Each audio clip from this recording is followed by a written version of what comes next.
일단은 반의 구성이 지금 여기 앉아있는 학생이 4명인데 다른 친구들 4명이 더 있습니다. 근데 오늘 이제 뭐 여름방학 곧 시작되죠. 그 다음에 여름이다 보니까 가족끼리 행사도 있고 그런 친구들이 있어가지고 몇 명이 좀 결석을 했네요.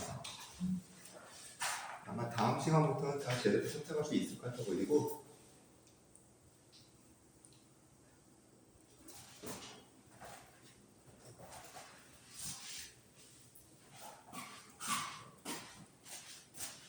교재 준비가 된 친구들은 전부 다 교재를 펴가지고 차례 부분을 보도록 하네요.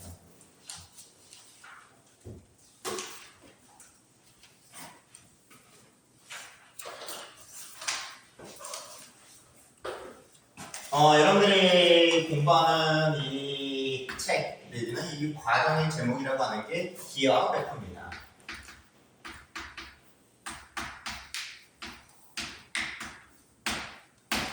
기하라고 하는 건 뭐 저번 시간에도 우리가 이제 본 수업 시간에 잠깐 언급했지만 당연히 도형이에요, 도형. 그 다음에 도형에 대한 내용에 어떤 초점을 두고 공부를 진행하고 그 다음에 이제 또 하나가 중요한 게 바로 벡터인데 벡터라는 말을 들어보긴 들어봤을 거예요, 전부 다. 근데 그 명확한 수학적인 의미나 물리학적 의미 야, 물리 배울 때 벡터 배웠니? 아직 안 배웠어? 벡터는 안 나왔어? 이과 쪽에선 정말로 수학이나 과학을 공부하면서 빼먹을 수 없는 게 바로 벡터예요, 벡터. 그래서 이제 물리학적으로 접근하는 어떤 벡터 개념과 수학에서 공부하는 벡터의 어떤 접근법이 약간 차이는 있지만 아무튼 동일한 벡터입니다. 그래서 이 벡터라고 하는 게 무엇이면 이게 좀 어려워요. 중요하고 어려워. 그래서 이제 가장 기술적인 내용부터 이제 어느 정도까지 공부를 진행하는 부분 정도를 받아들이면 될 거고 단어는 보니까 총 몇 개의 대단도 구성되어 있니? 3개죠? 먼저 첫 번째는 2차 곡선.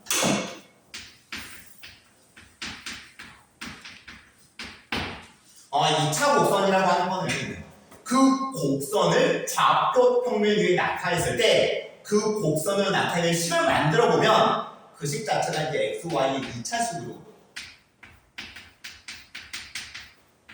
표현되는 그런 곡선들이기 때문에 우리가 2차 곡선이라는 이름을 붙인 거고 그 다음에 2차 곡선에서 여러분들이 총 3개를 배웁니다. 먼저 첫 번째는 포물선. 포물선 여러분들 알잖아요. 포물선 뭐예요? 뭐라고 대답해야 되지? 포물선 뭐예요? 대답. 여러분 포물선 이미 배웠잖아요. 그렇죠. 2차함수의 그래프라고 대답하면 되지. 일단은. 근데 여기서 공부하는 거는 2차함수의 어떤 그래프로서의 포물선을 공부하는 게 아니라 약간의 접근 방법이 달라요. 그래서 여러분들이 뭐 2차함수 그래프는 다 이렇게 그리는 그래프일 건데 근데 우리가 공부하는 여기서의 포물선은 물론 이것도 나오긴 하는데 이거보다 좀 더 많이 나오는 게 이거예요. 그래서 포물선이라고 하는 2차 곡선을 맨 처음에 공부할 거고요. 그 다음에 이어서 이제 두 번째 2차 곡선은 타원. 타원도 여러분들이 다 뭔지 대충 알고 있을 겁니다. 그래서 이제 타원의 정확한 어떤 수학적인 정의를 배우고 그 정의를 바탕으로 해서 타원을 나타내는 어떤 식을 뽑아낼 거고 그 다음에 연이어서 이제 타원에 관련된 다양한 어떤 수학적인 문제를 다루는 것이. 그 다음에 마지막으로 세 번째 쌍곡선. 곡선 두 개가 이렇게 마주보고 있는 경우 정확한 그 정의 좀 더 짚어볼 거고요. 그 다음에 연이어서 식 뽑아낼 거고 그 다음에 관련된 문제를 풀 거고 오늘 공부하는 생각 유형들이 이런 흐름이에요. 그래서 선생님 예상은 지금 오늘 진도를 여기까지 나올까 좀 생각 중인데 포물선, 타원, 쌍곡선 그 다음에 이제 2차 곡선의 가장 기본적인 내용이 나오고 그 다음 내용이 이어지는 게 2차 함수와 직선의 관계. 그래서 여기서는 뭐 접선 같은 거 배우고 이제 그런 부분입니다. 그 다음에 이제 두 번째 대단원의 제목이 뭐라고 나왔습니까? 여기입니다. 벡터라고 나왔죠, 벡터. 아까 말했던 그 벡터예요. 벡터가 무엇이고, 그 다음에 어떤 새로운 개념 하나 나오면 정말로 약속이 많이 던져지거든요. 그런 약속 약속된 기호들, 그 다음에 이어서 관련된 성질 공식들, 그 다음에 그것들을 조합해서 어떻게 문제를 해결할 수 있는지 그런 내용들이 연수적으로 배운다고 생각하면 돼요. 지금 이런 거 괜히 설명하는 거 아닙니다. 막연하게 단편적으로 여러분들이 수학 공부를 진행하는 그런 상황들이 되게 많은데 어떤 내용들이 연속적으로 이어지며 각각의 내용에서는 순차적으로 어떻게 쭉 공부가 진행이 되는지 이게 먼저 큰 가닥이 딱 잡혀있고 그 다음에 세부적으로 들어갔을 때 좀 더 여러분들 기억 속에 잘 남아요. 뭔지 알겠죠? 그래서 지금 전반적인 어떤 생각을 좀 잡아주고 있어. 그 다음에 이어서 이제 세 번째 대단원의 제목은 도형이죠, 다시. 근데 그 도형이 뭐야? 공간도형이지. 공간도형. 공간도형도 여러분들이 어느 정도는 알아요. 중학교 수학에서 이제 3차원적인 어떤 도형을 공부를 했지. 대충 나오잖아요. 구 같은 거, 풀 같은 거 나오잖아요. 맞죠? 근데 거기서는 공간도형이라는 표현을 쓰지 않지. 무슨 도형이라고 하니? 그때는 평면도형, 얘는 입체도형. 그렇게 표현을 하죠. 근데 여기서는 이제 공부를 진행하는 건 당연히 이제 공간도형, 입체도형 자체에 대한 어떤 질문도 나오지만 이 공간도형을 좌표, 평면은 나타낼 수가 없겠죠. 공간도형, 입체적인 3차원은 내가 2차원으로 옮기겠다? 쉽지 않겠죠. 그래서 이제 그걸 표현할 수 있게끔 3차원적인 어떤 좌표 공간을 만들어내요. 그래서 그 좌표 공간에 공간도형을 딱 집어넣어서 뭐 두 점 사이 고령식을 쓴다든지 뭐 그런 느낌으로 이제 여기에 관련 문제를 해결하는 거예요. 알겠죠? 그래서 이제 우리가 2차원에서 했던 그런 공부들을 3차원으로 확장시킨다라고 정도만 생각이 좀 될 겁니다. 물론 어려워요. 공간적인 생각을 한다는 거 아니에요. 3차원 생각을 한다는 게.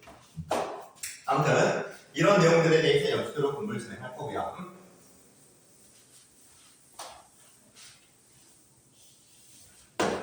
잠깐만 녹화가 잘 되는지 한번 확인해 보자. 혹시 안 되면 큰일이니까.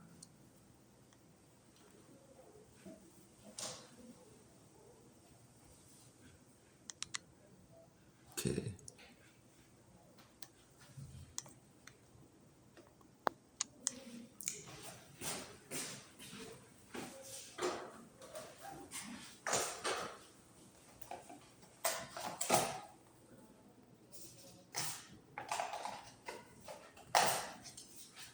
그러면 일단 좀 필기하는 설명도 공부해 두지 말고. 그다음에 선생님 권속 시간에도 얘기했지만은 여러분들 당연히 수학수업을 듣다 보면 졸릴 수 있습니다. 졸리는 가장 큰 이유 중에 하나가 그냥 뭐가 있든 많이 졸리는데 같이 생각하면서 문제 풀려고 할 때 집중해서 문제 풀고 같이 고민하고 그다음에 자꾸 받아들이려고 노력하고 암기하려고 노력하면 안 졸려요. 근데 아직까지 그런 훈련이 안 돼 있는 친구들은 멍하니 설명을 듣고 있는 경우들이 있어요. 근데 아무튼 뭐 그럴 수도 있기 때문에 졸린 친구들은 뒤에 나가서 스탠드에서 수업 들으세요. 알겠죠? 졸지 말고.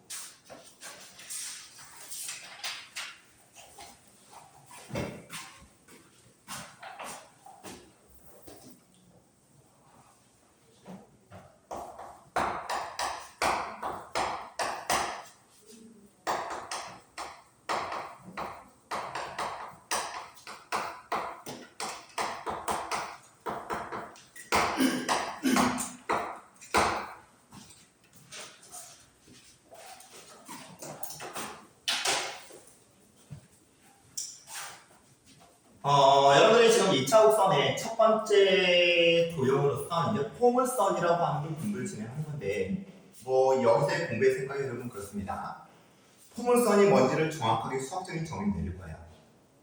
그 다음에 그 정의를 바탕으로 해서 이 포물선을 좌표 평면 위에 나타냈을 때 포물선을 나타낼 수 있는 식을 뽑아낼 겁니다. 포물선의 긍정식이랍니다. 알겠죠? 그 다음에 이제 그걸 바탕으로 해서 이제 포물선에 관련된 다양한 문제 해결 요런 공부를 할 거야. 그게 이제 이 부분에서의 기본적인 생각의 흐름이에요. 알겠죠? 그러면 이제 첫 번째 작업 포물선을 나타내는 가장 기본적인 식을 뽑아내 보도록 할게요. 포물선의 방정식, 포물선의 방정식 기본형.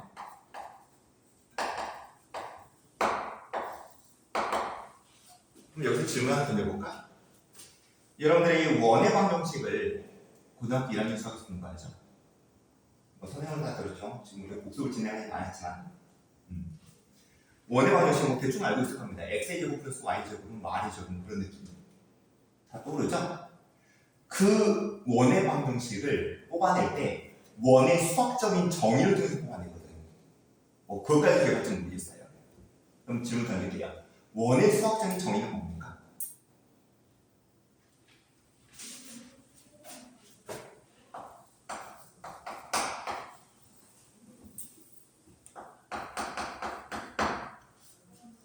원.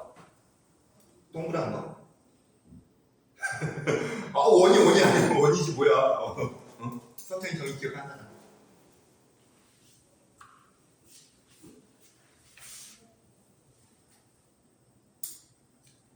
대답 나와야 되는데 이 정도는. 이게 억지로 외우려고 하는 게 아니라 여러분들이 분명히 원에 대한 공부를 들었을 때 그 순간에 잠깐만 집중했으면 자연스럽게 머릿속에 남습니다.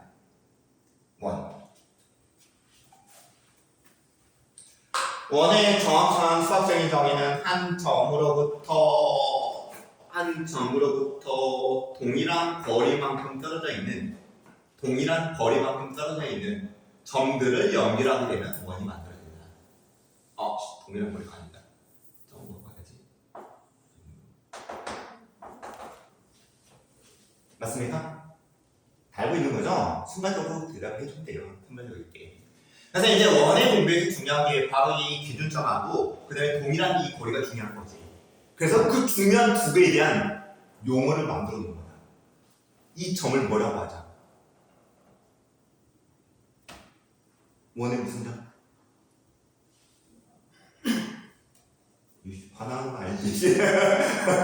대답하기 좀 아리까리해서 그런 건 반항은 아니죠. 이 원의 뭐라고 하죠? 중심점이라고 하죠. 그 다음에 이 길이를 뭐라고 하죠?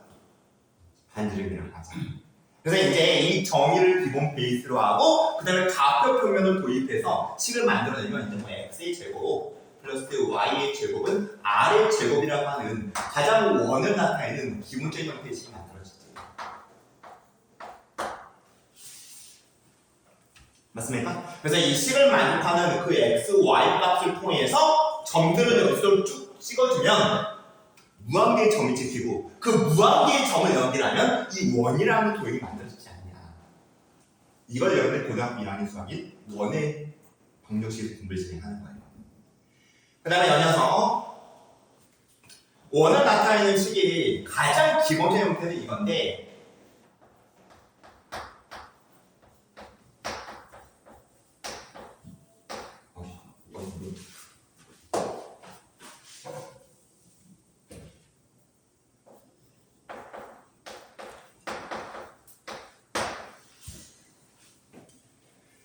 이런 형태로 표현을 해서 잡히는 그런 것도 있습니다. 이런 형태의 식을 이제 원의 방정식의 표준형이라고 해요. 이렇게 중요하지 않아요. 그냥 그렇게 하고 넘어가면 돼요. 그럼 원의 중요한 특징이 중심점이 A, B점이고 그 다음에 고놈의 반지름은 R이다. 바로 생각 진행할 수 있죠. 그 다음에 원을 우리가 이렇게 표현을 하죠. 흘려듣지 마세요. 오늘 공부할 때 똑같은 내용이거든요. 홍무슨 쌍쌍쌍에서 똑같이 하고 진행할 거예요. x의 제곱 플러스 y의 제곱에 플러스 ax의 플러스 by의 플러스 c 이퀄 영어로 이렇게 표현되는 경우도 있어요. 원 나타내는 식이 맞죠? 이걸 읽어서 우리는 원의 방정식의 일반형이라고 하죠.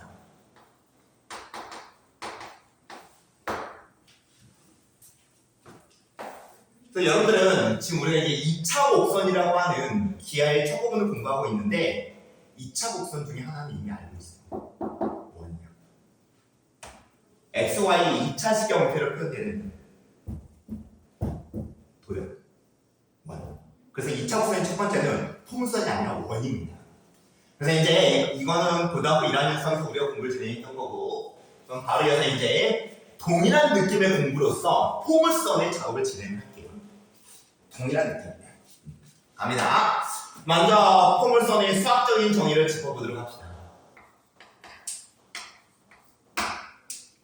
갑니다. 포물선이라고 하는 게 여러분들 대충 어떤 느낌의 도형인지 알 건데 2차 함수의 그래프로서 우리가 포물선을 공부하는 게 아니라 그냥 포물선이라고 하는 도형 자체를 공부를 진행할 거다.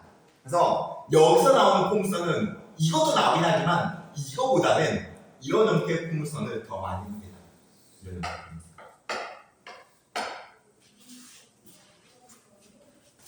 그래서 포물선은 형태가 두 가지예요. 하나가 이거고 또 하나가 아까 말했던 2차 함수 그래프와 똑같이 나오는 이런 형태입니다. 일단은 요놈을 먼저 기본 베이스로 갈게요. 그럼 포물선은 도대체 그 정의가 뭐냐? 갑니다. 이 포물선에 찍혀있는 이 점들은 어떤 특징을 갖고 있는 점들이냐면 어떤 기준점이 하나 있어요. 그 기준점을 대충 이 정도로 잡을게요. 그 다음에 어떤 하나의 기준 직선이 있어. 그 다음에 그 직선을 선생님이 지금 요놈 같은 경우는 결과를 먼저 그림을 그리고 연여 선생님이 정의를 짚어주는 그런 설명을 진행했는데 아무튼 그 정의가 어떤 하나의 기준점과 어떤 하나의 직선이 주어진 상태에서 이 점과 이 직선으로부터 같은 거리 떨어져 있는 점들의 사치. 같이 수업 진행한 친구들은 저번 시간 어려야 되겠죠? 자치 중요하다고 말했습니다. 이런 정의에서 자치가 나오기 때문이에요. 여기서도 자치 문제 엄청나게 나옵니다. 아무튼 어떤 하나의 기준점과 어떤 하나의 직선이 던져졌을 때 그 두 놈으로부터 같은 거리만큼 떨어지는 점들을 연결하게 되면은 이런 풍선들이 아니야. 선생님 무슨 말이에요? 이거야 그냥. 잡았을 때 어떤 점 하나를 잡는다고 했을 때 이 거리하고 그 다음에 이 점에서 이 직선과의 거리면 따로 언급 안 하더라도 수직거리입니다. 수직거리. 이 두 개가 같아지는 점.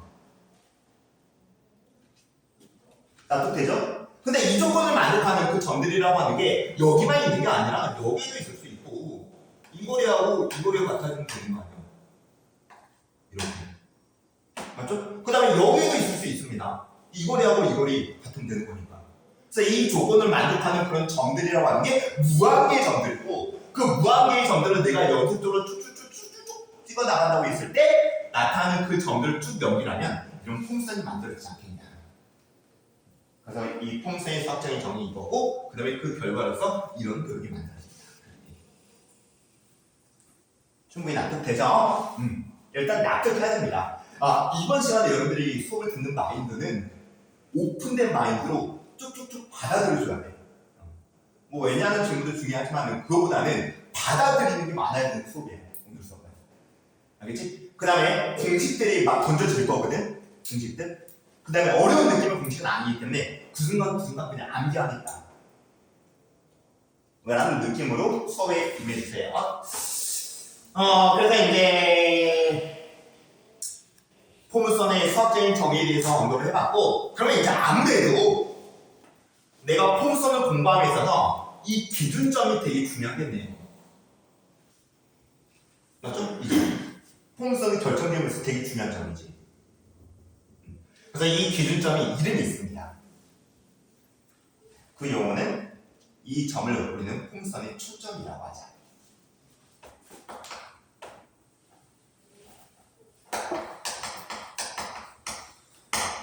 초점이 영어 단어는 뭐지?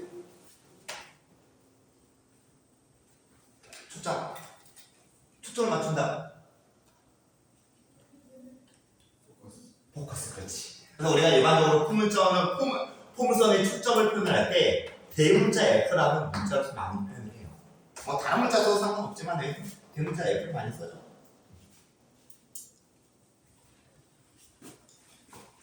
그래서 초점 대문자 F로 이렇게 표현을 할게요. 그 다음에 이제 또 하나가 이 정의에 들어가 있는 이 직선도 포물선을 결정짓는 데 있어서 되게 중요한 역할을 하거든. 그래서 얘를 준선이라고 합니다. 그냥 주어진 직선이라는 뜻입니다. 준선. 알겠죠? 그 다음에 준선은 뭐 그냥 이런 선입니다. 이런 직선. 초점이 이렇게 있고 준선이 이렇게 있으면 아 폼선은 이런 느낌으로 그려지는구나 라는 걸 받아들여주면 되는 거지. 이 설명서입니다. 알겠죠? 그래서 여기까지 해서 이제 폼선의 수학적인 정의하고 대충의 이제 모양을 확인했고 그 다음에 중요한 거는 이 포물선을 나타내는 식을 뽑아내는 거죠. 그래서 이제 가장 기본적인 포물선을 나타내는 식을 뽑아내기 위해서 좌표표면을 도입할게요. 알겠죠? 가장 기본적인 식을 뽑아내기 위해서 좌표표면은 이렇게 그려주면 됩니다. 이렇게 X축. 초점을 중앙에 있고 X축을 잡자 이거지. 그 다음에 이어서 이제 Y축은 요점, 뭐 꼭지점이라고 하죠. 꼭지점.